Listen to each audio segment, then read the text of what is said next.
বিয়ের আগে। থাক থাক থাক থাক থাক থাক, কি মিষ্টি দেখতে তোমায়। বলতে হবে আমার ছেলের চয়েস আছে। বাবু, কোন মালতীকে নিয়ে এলি রে তুই বাড়িতে? ও মা, কি মিষ্টি।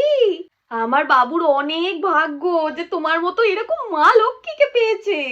কি দেখে পছন্দ করলে বাপু আমার ছেলেটাকে? ওর মধ্যে তো কোনো গুণই নেই। তো মা বলি তাড়াতাড়ি চলে এসো আমাদের বাড়িতে, আমার তো কোনো মেয়ে নেই। পরে দুই শাশুড়ি বৌমা মিলে জমিয়ে গল্প করবো। এই বাড়িতে তো শুধু ছেলে, ওর বাবারও। আমার কি একা একা ভাল লাগে বলো? আর তো কোনো মেয়েই নেই। আমার খুব শখ ছিল আমার একটা মেয়ে হবে। এই তো দেখো ভগবান তোমায় পাঠিয়ে দিয়েছে। বিয়ের পরে বাবা বাবা বাবা, মহারানী এখনো বেলা 8টা অবধি পড়ে পড়ে ঘুমাচ্ছে, এখনো ঘুম থেকে ওঠার কোনো নাম নেই। বলি বৌমা, তুমি যে একটা বাড়ির বউ, তোমার কি কোনো খেয়াল আছে?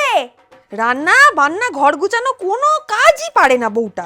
এমন একটা ছেলের বউ এনেছি, আমার হীরের টুকরো ছেলেটা চাইলে আরো কত ভালো ভালো মেয়ে পেতো। তা না, কি কখনো যে এরকম একটা মেয়েকে বাড়ির বউ করে নিয়ে এলো ভগবানই জানে।